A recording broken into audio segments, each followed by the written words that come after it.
We share. Oh, take a ride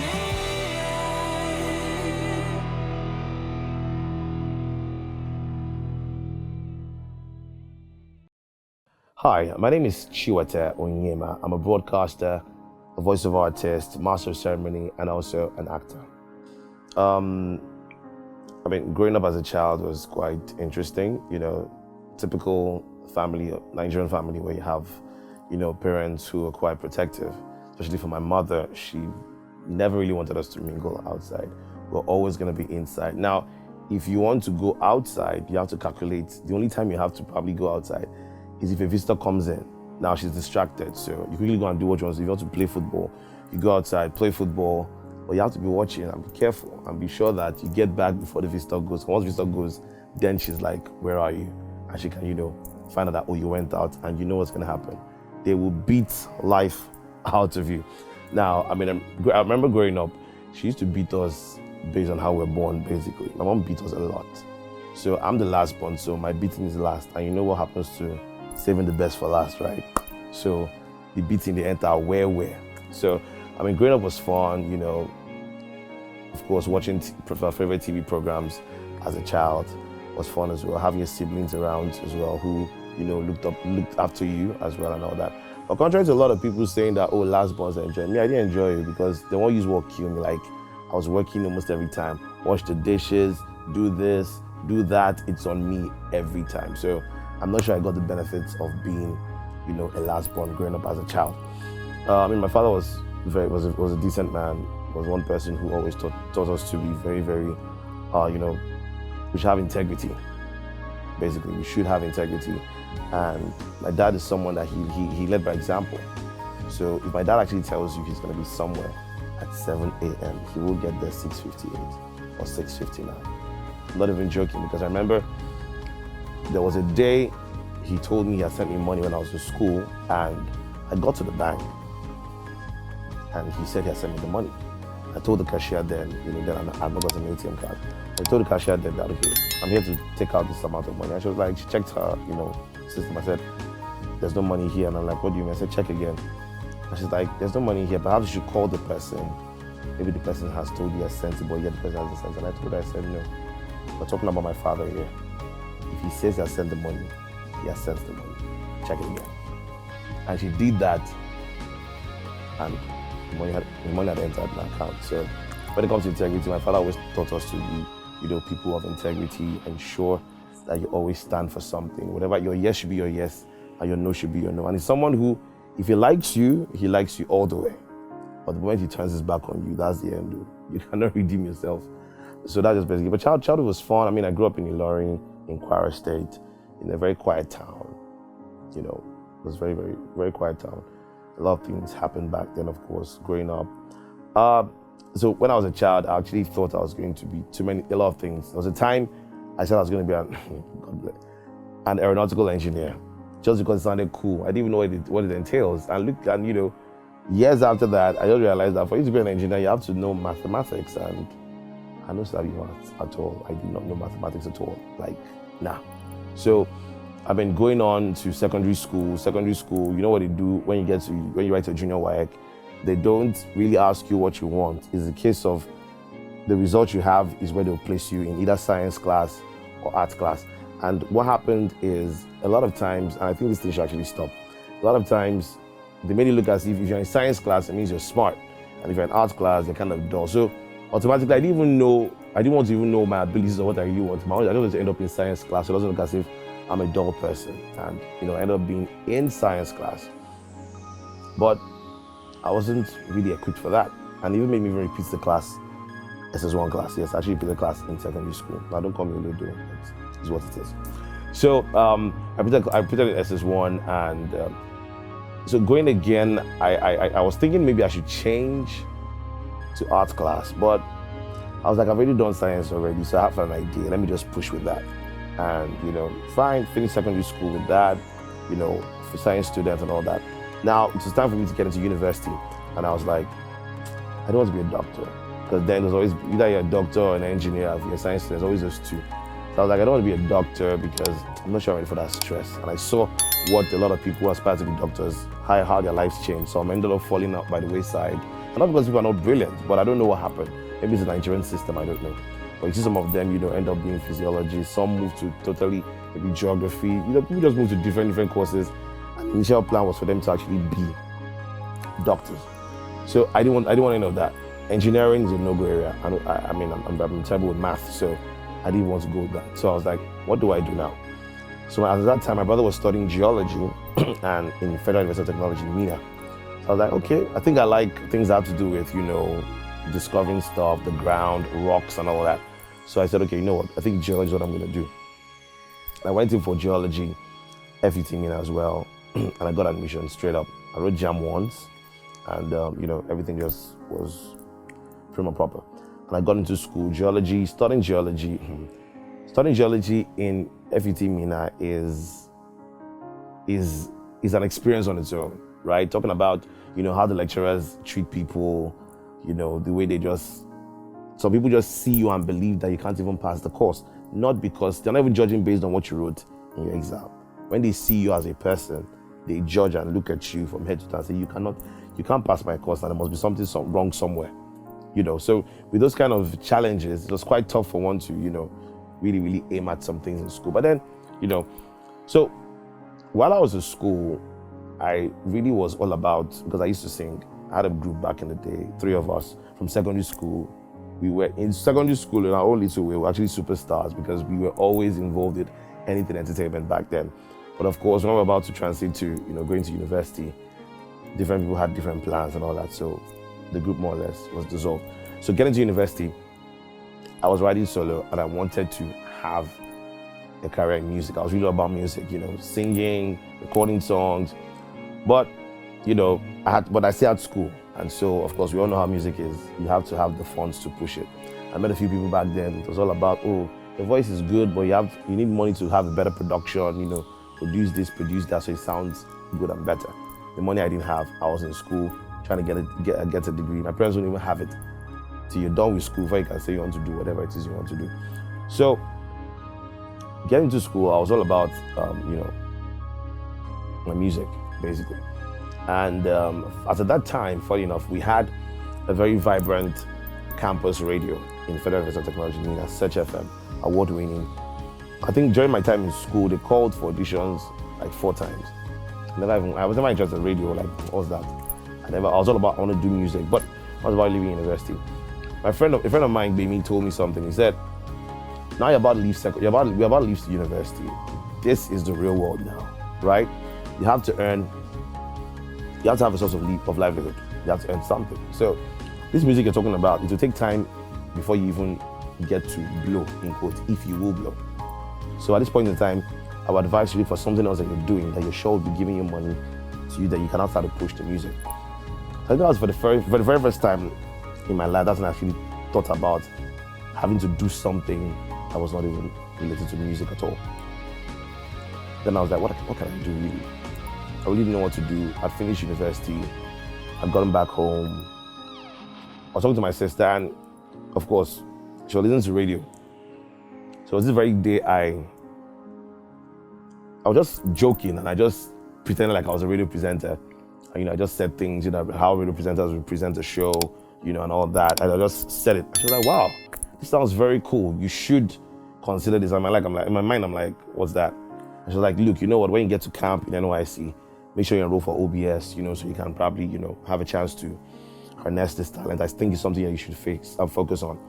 I really didn't take it serious, but I was like, okay, OBS would not be bad, because in OBS, I knew that if I join OBS, I'll probably be able to escape some routines in camp, like going for having to be on parade and all that. So to be honest, that was my major intention of joining OBS, to save myself the whole stress of NYC camp and all that.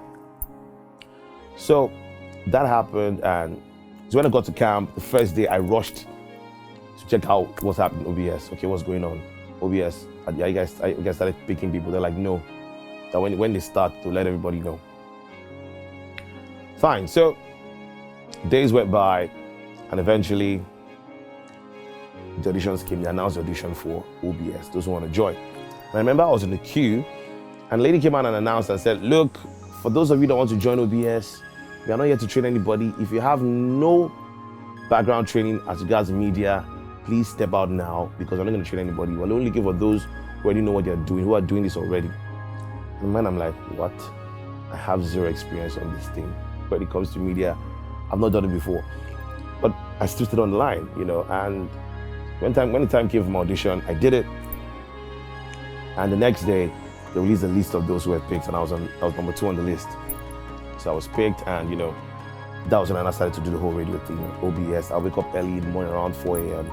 to announce to people that they should go to the parade around 4 a.m. So that was when I started to do it, and the feedback was very, very positive. I remember there was a day I met this very fine girl, and she was like, she asked me, "What do you do?" And all. I was like, I'm an OBS. I'm the guy who usually talks in the morning. Like, "Oh, you're that guy? Oh, really?" And I felt so cool. Okay, that means there's a positive feedback from all of this. And after that, everybody knew me with the whole radio thing. I was like, I think you should pursue this. So when I was about leaving camp, I was like, okay, you know what, this radio thing, I have to go all out for it. And fine, they posted me to somewhere else, a Ministry of Mines and something like that. But I really wanted to do radio. So I really rushed to a lot of radio stations at that time in Abeokuta, where I was serving. And like, no, we're not taking people. So it was kind of discouraging. So I had to go back to my Federal Ministry of Mines and Steel. And I think I was rejected there. I finally got a place at Ministry, the state, Ogun State Ministry of, what was that now? Was it Industry? I can't remember right now, sorry. But then, that's where I got my, I was doing my PPA and all that. So all through my stay there, I really didn't do anything productive, to be fair. It was nothing productive at all as regards my job. So when I finished NYSC, I realized that the feedback I got from people during camp as regards me presenting was quite positive. So it kind of opened my eyes, and I said, okay, maybe this is something I can really do, because, I've seen the feedback and I think I have the ability. So I started to push for it. So after that, I needed to find a way to get in, because one thing about media, if you don't know what's happening, you can't get in. So I met someone, her name is Black Satino. She told me that, okay, you know what? I have this friend of mine working in a particular TV station. Now, I can't guarantee that you get a representative job there, because there are a lot of people there who are good and who are in quotes popping. But then just get into the system and see if you can work your way through to be a presenter. So she linked me up with this lady called Oluchi, and she was at Spice TV then. So I was Oluchi's assistant. I can't call her assistant because it was a case of the Oluchi said she needed somebody. It's not like the company wanted me there. It was her who wanted me there. So I was more like a responsibility, basically. And it was really tough because the office is in Lekki. I was staying at Omoli Estate, with my brother. And so I had to shuttle, mainland island. I was not earning a salary as at that time because, I was just someone that Oluchi brought, basically. And I was even working, she was teaching me production. So it's not like I was even presenting. I was just like an assistant producer, working on script, getting materials, and all that. And I really thank God for that experience, because it kind of has given me an idea of how to handle things even behind the camera, not just you standing in front of the camera, but even doing things behind the camera. So I worked with Oluchi as at that time. I helped her we wrote scripts, got materials. But along the line, because Spice TV, of course, is in the same building with Sound City, radio and TV and all that. So a few times when I passed through the radio station, that's the part where the radio studio, whenever I have the radio, there was this feeling I had that I should be here. I don't know, it felt like I hear voices, and that you should be here. And every time I looked in the studio, and I'm always blown away with how they do what they do. And I was like, this is where I should be, basically. But of course, I had to focus on my reality at that time. I was just an assistant producer. And so time went by. It was really, really stressful, doing what I was doing then as regards being an assistant producer, because that's not really what I wanted to do. Yes, I was doing it, but I wanted more. I wanted to be a presenter. I wanted to be the person, in front of the camera or behind the mic. So this particular day, honestly, I was frustrated, and because, I was just tired. I picked up my phone and I typed TV presenter jobs vacancy in Nigeria, in Lagos. And I saw this TV station, Rave TV, as at that time. Rave TV, right? So I saw it, and I was like, okay, there was a number to call. I called the number, and then they said, oh, sorry, we just finished recruitment of presenters, but there is a competition coming up. Have you ever heard of Inside Out with Agatha before? I said, yes, I've heard that. Of course, I watched her as a kid. I was like, okay, yes, she's having a show. She's celebrating 20 years of hosting the show, and now she wants to step aside and get a new host for her show. So I said, okay, fine, sounds interesting. When is the audition? They told me the time for the audition. I went for the audition, first stage, second stage, till we're taken to boot camp, and then after that, I had to, the lab was like in a house, like a reality show kind of thing. So from like thousands of us that auditioned, were cut down to like 9, and we're put in a house, like you have the Big Brother thing, put in a house. So from there, people started getting evicted. I think I was the first person who got evicted during that competition. It was called The Search by Inside Out. So with that, when we finished, the whole competition was over, then we're offered employment to work as TV presenters at Rave TV. So that was the first time I got my official TV job as a presenter. That was getting paid. Don't even ask me the salary. They even ask me, I'm not gonna tell you. But it was really nothing. So at Rave TV, I started being a TV presenter. I learned a few things, I won't even lie. But at some point in time, I had to leave because, of some little, some people felt a kind of way about me and all that, to be fair, to be sincere, actually.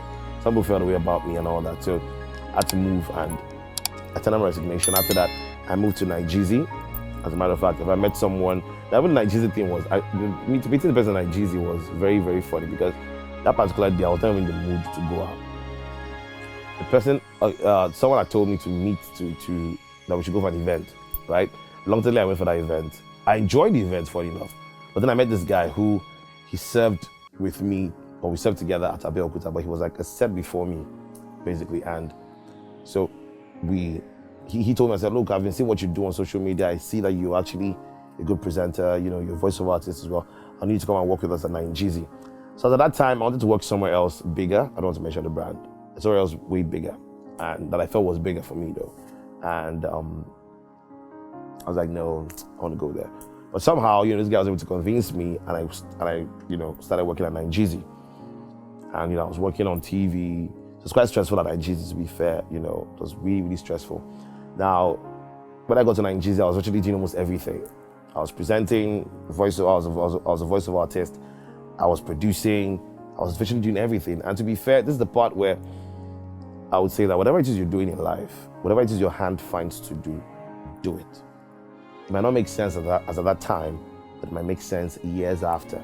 Now, if I had not gotten the exposure or experience I had at Spice TV, being a producer, I probably would not be much of an asset to Nigeria, being a presenter, being a voiceover artist, and now producing. So it was more or less that I was a total package, or I am a total package, basically, because I could work from both behind the camera and in front of the camera. So I was at Nigeria. On this particular day, I don't know, in life, see, let me just tell you something. The day that you're feeling tired about something, the day you're feeling tired, the day you're probably not in the mood to do something, actually be the day of your breakthrough, right? Because I remember this particular day, I was supposed to go for an interview, and I was very, very reluctant to go. I was tired, but then I had to just do it. And so I went for this interview. Then we're supposed to interview Lolo One on Wazobia FM. As at that time, she was working at Wazobia FM. And yet again, I stepped into the building of Cool FM as at that time, and I knew I had to do radio. The moment I saw the studio again, the same feeling I had when I saw the studio at Sound City Radio, I just knew how to do radio. Like I felt like this is where you should be.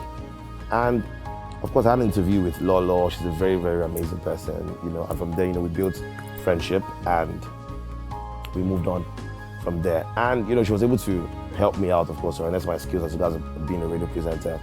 And that was when through her, I met Dodger Allen, who is the MD of City FM. At the time we met Dodger, she had told me there was no vacancy. I was like, okay, it's fine, but, I've met and all that. During that period too, I now started to, because I really wanted to push the radio thing well. And Lolo had encouraged me to go ahead and get it done. So I was an intern on the VG Adams as at that time at Sound City Radio. So I more or less went back again to Sound City. But this time I was going to be an intern at the radio station. So I was VG Adams intern as at that time. And so I was able to learn more about the rudiments of radio and how it works. So this time around, I'm now closer to it and I'm seeing how it is being done. So I met Dodger and she was like, at that time she was like, there's no vacancy, but she was going to keep in touch. I was like, okay, fine, no problem. And then I was still at Nigeria, still doing my stuff at Nigeria. And this particular day, she calls me up and says, bro, hi, there's not a vacancy, come through. And I was like, really? Although at this time around, I was like, to be fair, I'd already lost hope with the whole radio thingy. Actually, guys, if I'm going to do radio or not. But I met with her, and of course, I got a job on a breakfast show with Bella Rose. So I remember that day, the HR called me and said, look, you're going to have a meeting with Bella Rose. And, I met with her. To be fair, I'm sorry, I'm not trying to sound like a misogynist right now, right? But you know how women can be sometimes. I wasn't expecting her to be as nice as she was to me. I was expecting someone, because this is Bella Rose Okoje, like the Bella Rose Okoje, superstar and all that. So I was like, expecting someone to maybe kind of nasty, but she came in through the door, with all smiles, like, oh, I've heard your audition, I heard your voice, you have a great voice. Have you been listening to Breakfast in the City and all that? And I was like, yes, I've been listening to the show and all that. She just, told me about a few things and, that's how we started. So I got my job as a radio presenter at CTFM. Of course, I had to leave Nigeria to resume there. So the deal was, I'm supposed to understudy, because the idea was understudy for 1 week, so you understand how the show flows and all that. And then maybe the next week, which is Monday, you start. So that was the agreement basically. So when it happened that Monday I observed, Tuesday I observed, and on Wednesday, out in my mind, I woke up that morning to come and observe again. And Bella Rose just say within a minute to when she would open the microphone, she tells me, you're going on air today. And I'm like, wait a minute, like how, why? Like, can you slow down? And she's like, no, you're going. And boom, she pushes the mic up and she turns on the mic and it's all about Lagos, blah, blah, blah. We have a new host on the show and all that. She puts the mic on. Honestly, as at that time, I froze. What? Like, really? I'm not prepared. What am I going to say? But, I had to just come up with something. And I just said it, I started talking on air and it wasn't really easy, People could tell that, okay, bless this guy, JGC, that's not a new guy. But, over time, I got better and better and better on the job. And I would say that I'm grateful to God that, I had a dream of being a radio presenter and I'm living the dream right now. It's mind-blowing. Nothing beats that, It's something that you wake up every morning and you're looking forward to going to work. Not a situation whereby you're just waking up to earn a living. They're two different things. When you wake up in the morning and you're going to work to have fun and you still get paid for having fun. What else beats that? So for me, it was really fun, having to go through all that process, being on radio, being a voiceover artist, jingles here and there. People call me up right now and say, oh, look, I want to work with you. And you have this advert, have the script, have this advert concept, please can we work together and all that. And since then it's been amazing, working with great people. So of course, eventually Bella Rose left CTFM and now I'm co-hosting with Bibi Sasa. Now the funny thing about Bibi Sasa is, I met Bibi Sasa, now let's rewind to the Rave TV audition. I met Bibi Sasa at that competition, actually. And we became friends. So funny enough, I knew she was very good at radio. And I thought, I actually dreamt of, but I wished I was gonna host a show with her, to be fair. But that was years before I even started working at CTFM. So the day they announced that, Bibi Sasa is gonna be the new co-host, I was like, wow, like, look again. Another dream come true for me, hoping to host with her. And it's been an amazing experience, hosting with Bibi Sasa. The feedback has been fantastic. A lot of people say, you guys sound good together on the radio and all that. So I want to give a big shout out to Bibi Sasa because she's phenomenal. She's fantastic. She's amazing. being an on-air personality now is even tougher than, say, maybe 20 years ago. Why? Because you can't go on air and just say anything. People now have the internet to confirm. Back in the day, it was a case of, oh, whatever you tell us, we take and we move with, right? But now people can confirm if what you're saying is true. So you have to speak with facts. You can't just come on air and just say gibberish. People will confirm. And the funny thing is they will confirm and call you to correct you on air. And that will make you look stupid, let's not lie. Now I get it. People are not, of course, we all learn every day media, but as much as possible as an on-air personality, you have to have an idea of almost everything happening around the world. Basically, because as an on-air personality, you're almost everything. Some people have called on the show to ask about things relating to health. I'm not a doctor, but I have to have an idea of what the person is talking about to actually provide a solution to them. Yes, of course, I'll refer you to a doctor eventually, but I must also have a little bit of an idea of what you're even talking about in the first place. People call for relationship tips. People call for, different things about life. So as a broadcaster, you have to know almost everything or have an idea of almost everything. So that's just it for me. So far, I think one of my highest points in my career so far, of course, I hope for bigger ones, but so far will be Bella telling me, as at that time, and I mean, this made me feel so good that, because she's a very good friend. Of course, everybody knows Bella Rose is a very good friend to Dan Foster of blessed memory. And she was like, Dan heard your voice. And I was like, who's that new guy with you on the show? He's good. I love his energy. That made me feel very, very cool myself. I was like, really? The Dan Foster, the big dog, just more or less endorsed me. And I'm like, wow, what a good experience. And, so it's been good for me. My lowest point will be, so 2020 is a year I can never forget. Actually, I can never forget 2020. Aside the pandemic, personally, on the 1st of February, 2020, I lost my mother, and it was really tough. It was really, really tough. So the Saturday, and Bella had told me she won't be available on the show on Monday, so I had to be on air, and I just lost my mother, and I had to sound like it never happened. If you heard me that day, you wouldn't even believe that that's what happened to me. So that's another thing that comes with broadcasting. You have to be professional no matter what happens. Even if you get bad news at that point in time, that the closest person to you is that you get very bad news and sad news, the listeners do not care. You have to come on air and deliver great programming. You have to come on air and sound as excited as you usually sound. Nobody really cares if you have gotten yourself into trouble, if you're owing your landlord. Nobody cares. If you're having a bad mood, you're fighting with your wife, your girlfriend, you got your heart broken. Nobody cares. You have to open that mic and deliver. And that's one challenging thing about on-air personalities, because it kind of makes us suck up things a lot, right? And it can actually affect our mental health, right? So I think also we should always understand that even on-air personalities are also human beings as well. So I think that's one of the challenges of being on the job too, is the fact that, you always have to be professional every time. You can fight with your co-host, like nasty fight, serious quarrel, and you have to go on air and both of you have to sound like you guys love each other. That is what must happen. Nobody cares about what's happening behind the scene.